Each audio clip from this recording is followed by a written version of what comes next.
하나님의 말씀 출애굽기 16장 1절에서 12절까지의 말씀을 교독하겠습니다. 출애굽기 16장 1절에서 12절입니다. 이스라엘 자손의 온 회중이 엘림에서 떠나 엘림과 시내산 사이에 있는 신광야에 이르니 애굽에서 나온 후 둘째 달 15일이라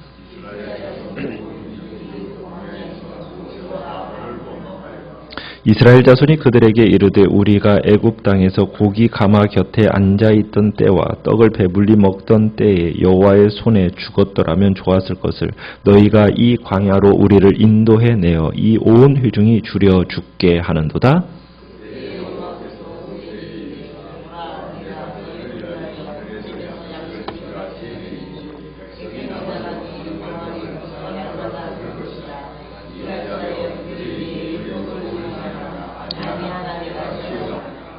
여섯째 날에는 그들이 그 거둔 것을 준비할지니 날마다 거두던 것에 갑절이 되리라.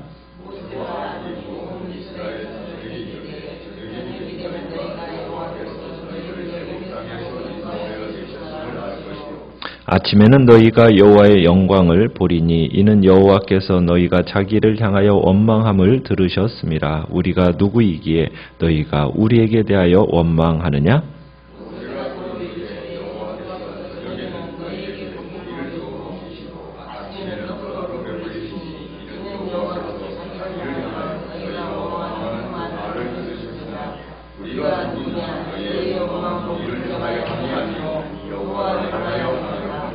모세가 또 아론에게 이르되 이스라엘 자손의 온 회중에게 말하기를 여호와께 가까이 나아오라. 여호와께서 너희의 원망함을 들으셨느니라 하라.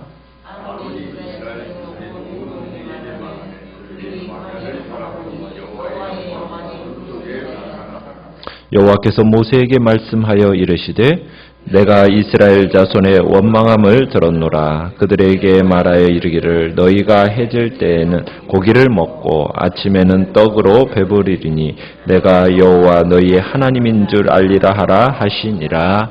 아멘. 오늘 말씀의 제목은 망각과 불평이라는 제목으로 말씀을 나누고자 합니다. 오늘 본문은 이스라엘이 출애굽한 이후에 광야에서 있었던 두 번째 원망 사건 그리고 그에 대한 하나님의 응답을 오늘 기록하고 있습니다. 이스라엘 백성들은 애굽에서 나온 후 둘째 달 15일이 되었다고 얘기합니다. 1절에 보면 이스라엘 백성이 애굽을 떠난 지 한 달이 된 거죠. 한 달여 만에 신광야에 이르게 됩니다.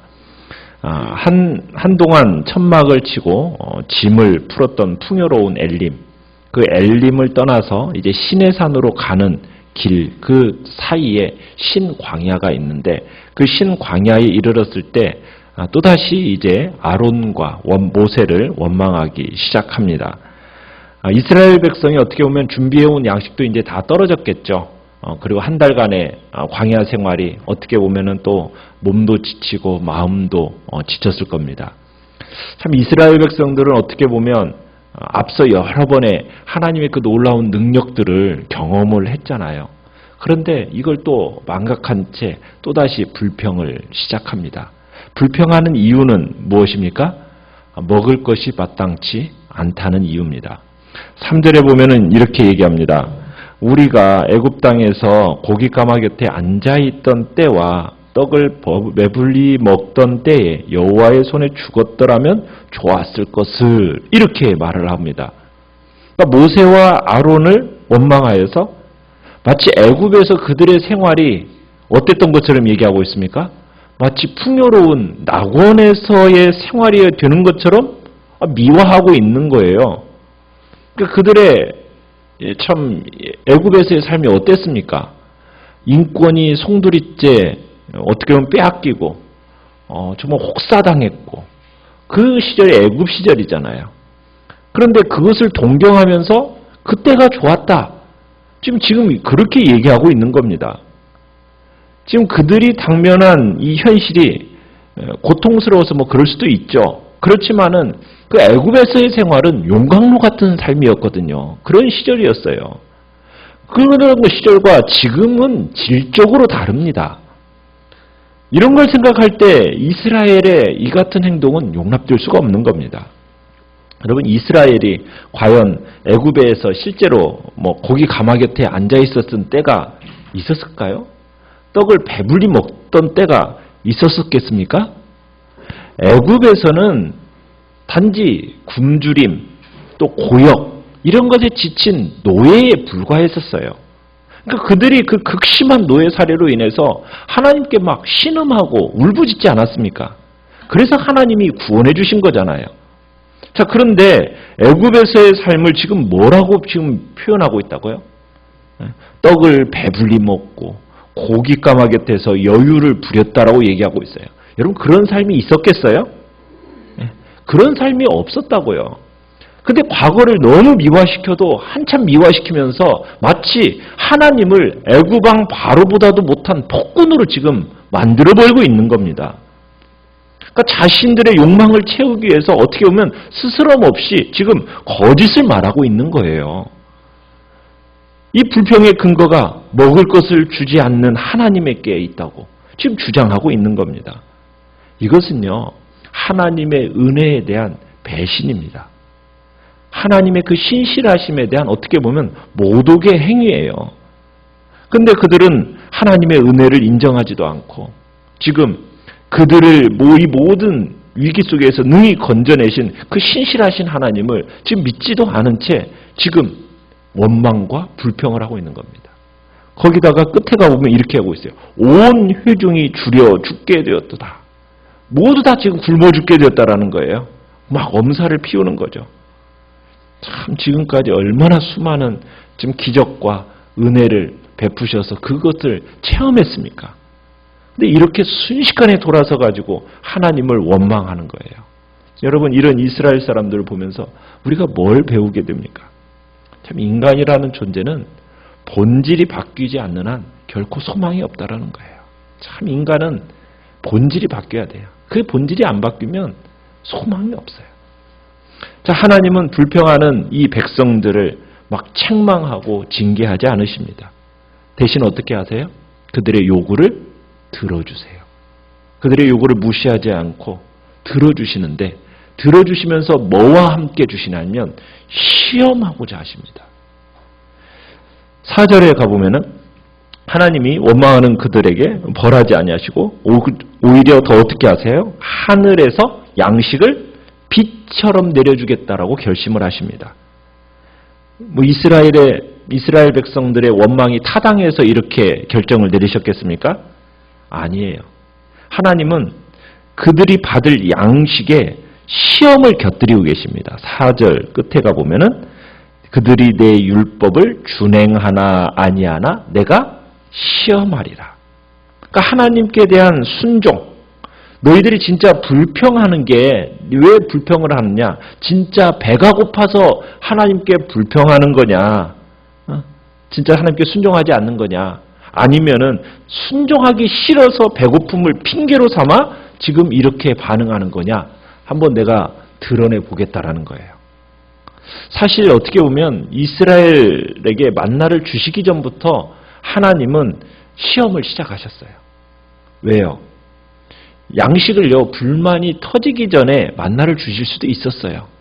그랬는데 음식이 부족한 상황 속에서 그들이 어떻게 하는가 하나님이 지켜보신 거예요. 그때 이스라엘의 점수는 몇 점이었을까요? 좋은 점수를 받지 못했겠죠. 어떻게 보면 우리도 광야 같은 신앙의 삶을 살아갑니다. 자, 그때 이와 같은 동일한 문제가 직면할 때가 있어요. 상황이 어렵지만 않다면 내가 주님을 잘 섬길 수 있을 텐데, 말은 그렇게 합니다. 그런데 정말 상황이 좋으면은 정말 주님을 잘 섬길까요? 우리 인간은 그렇지가 않더라고요. 착각이죠. 하나님을 섬기고 따라가는 것은 환경의 문제가 아니라는 거예요. 믿음과 순종의 문제라는 겁니다. 여러분, 최초의 죄를 범한 아담과 하와, 여러분 그 범죄의 현장은요, 최고의 조건이었습니다. 여러분, 환경이요, 어떻게 보면 에덴 동산처럼 최고의 조건을 가진 환경이 어디가 있겠어요? 최고의 조건의 환경을 아담과 하와에게 줬다고요. 그랬는데 그들은 어떻게 되었습니까? 죄를 범했어요. 하나님께 불순종했어요. 여러분, 인간의 환경이 좋고 나쁨이 그것으로 인해서 타락하는 거 아닙니다. 인간의 마음에 하나님의 말씀을 따르려고 하지 않는 그 교만함, 그것이 타락으로 이끄는 거예요. 지금 이스라엘 백성들도요, 어떻게 보면은 먹을 것이 없어서 이렇게 원망 불평하고 하나님을 향하여 지금 불순종의 길을 가느냐? 환경이 아니라는 거예요. 지금 이스라엘 백성들은요, 하나님의 능력이 아니라 무엇만 본 겁니까? 지금 환경, 덥고 삭막한 광야, 이것만 바라보고 그것이 더 크게 보이니까 어떻게 하는 거예요? 원망하기 시작한 거예요. 우리의 신앙 속에서도 원리가 동일해요. 왜 불순종과 원망이 생길까요? 불순종과 원망이 생기는 이유는 뭐예요? 내가 처한 환경의 문제가 하나님보다 더 크게 보이니까. 그래서 원망과 불평이 시작이 되는 겁니다. 여러분, 하나님을 잘 섬긴다는 것은 하나님의 말씀을 절대적으로 믿고 순종하며 따라가는 거예요. 그게 하나님을 잘 섬기는 겁니다. 신앙인의 삶이라는 것은 어떻게 보면 환경 가운데서, 어떤 환경 가운데서도 이것이 동일합니다. 힘들다고 불평할 수밖에 없는 상황, 여러분, 그것이 있다면 여러분, 어떻게 보면 그 부분이 내가 하나님을 인정하지 않는 부분이에요. 그러니까 내 마음속에서 뭔가 막 불평이 쏟아지는, 원망이 나오는 어떤 한 영역이 있을 거예요. 그러면 그 영역은 어떤 영역이 된다는 거예요? 내가 그 하나님을 그 부분에서는 인정을 하지 않는다라는 그 표시예요. 자, 이스라엘 백성은 지금 배고픔을 통해서 자신들이 얼마나 하나님께 불순종하고 하나님을 믿지 않는지를 지금 발견하고 점검했어야 됐어요. 그런데 이스라엘 백성은 어떻게 해요? 자신을 합리화시키는 거예요. 이 불평의 원인이 누구에게 있다고? 하나님께 있다라는 거예요. 그런 식으로 돌려버리는 거예요. 그러니까 지금 하나님께서는 이스라엘 백성들을 위해서 그래 먹고 마시는 문제가 해결이 되면 니들이 진짜 내 말에 잘 순종하겠느냐? 그런가 안 그런가 한번 볼까? 그러면서 이제 어떻게 해주시는 거예요? 먹을 거, 마실 거 풍성하게 공급을 해주세요. 그러면서 뭘 이제 율법으로 주십니까?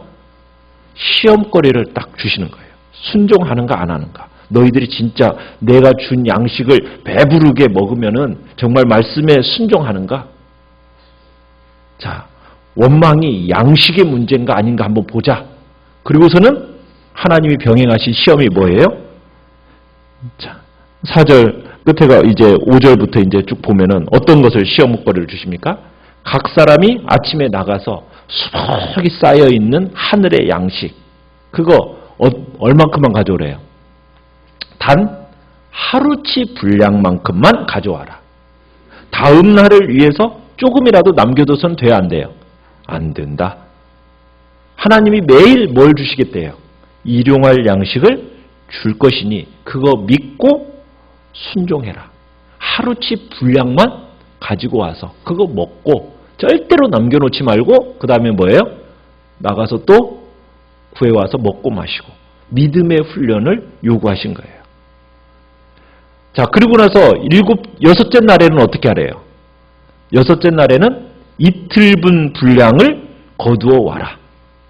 그래서 일곱째 날 안식일에는 어떻게 하겠다고요? 하늘의 양식을 내가 내리지 않겠다.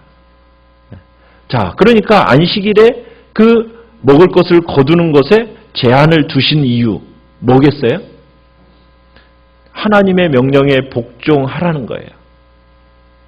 다음 날에도 양식이 있을 것을 믿게 하기 위해서, 그래서 하나님께서 지금 이스라엘 백성들에게 이 먹을거리로 시험을 하시는 거예요. 너희들이 진짜 내 말에 순종하는지 안 하는지 보겠다. 자, 그런데 이스라엘 백성들은 그 말씀에 잘 순종을 했나요? 먹을 것이 풍부해지면 하나님을 잘 섬기겠다고요? 우리 나라를 보면 알잖아요. 그죠? 우리나라도 60년대에 얼마나 힘들고 정말 하나님 복 주시면 제가 하나님 잘 섬기겠다고 자, 지금 40년, 50년 먹을 것에 우리가 정말 어떤 상태가 됐습니까? 정말 풍요로운 상태가 됐는데 그보다도 더 하나님을 잘 섬기고 정말 하나님을 정말 그렇게 위해서 살아가고 있나요? 먹을 것으로 없기 때문에 우리가 하나님을 내가 섬기지 못한다, 내가 원망불평한다, 이것은 다 핑계인 거죠. 12절로 가보시면은 하나님께서 이스라엘 백성들이 당신이 내려주신 그 메추라기 만나로 인해서 배부르고 또 이스라엘 백성들이 당신을 그들의 하나님으로 알게 될 거라고 이제 말씀을 하십니다.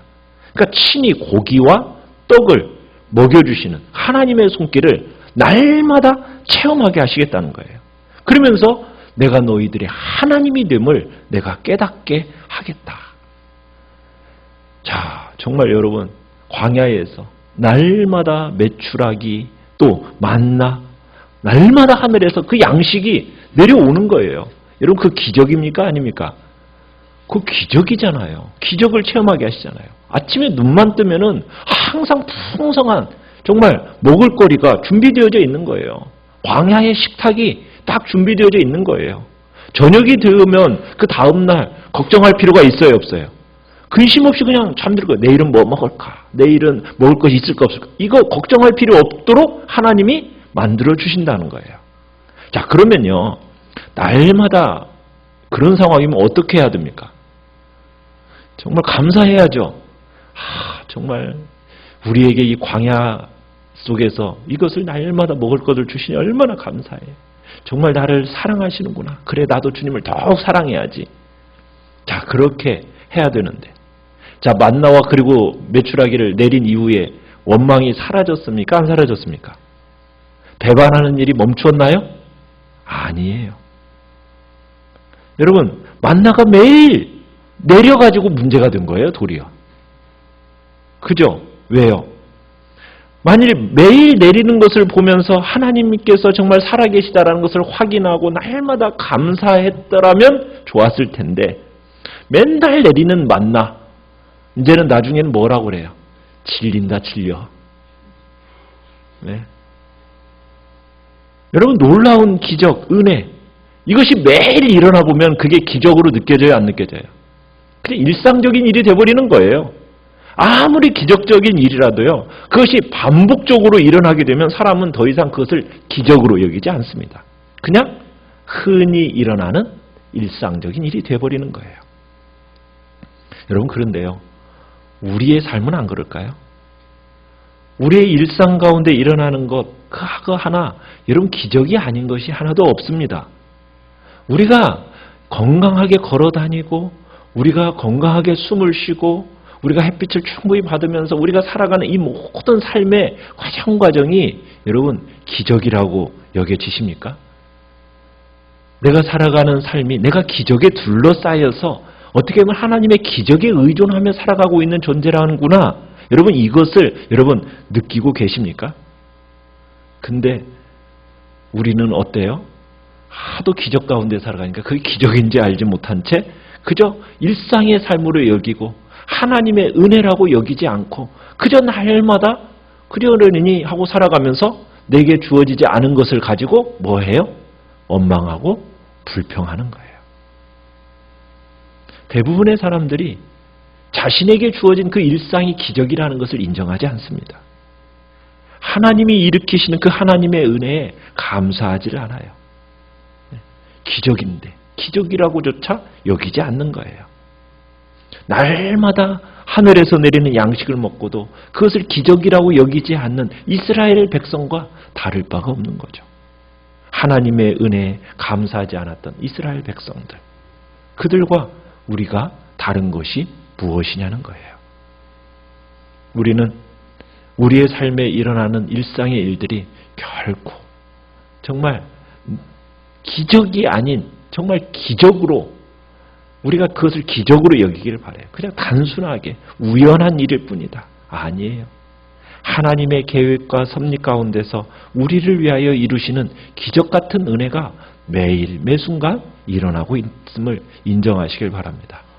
정말 그 일상적인 삶 속에 배어있는 그 지극하신 하나님의 사랑, 그 사랑을 우리로 하여금 이 시간에도 깨달을 수 있게 해달라고. 그래서 매 순간 감사와 감격이 넘치는 삶을 살 수 있게 해달라고 이 시간 주님 앞에 기도하며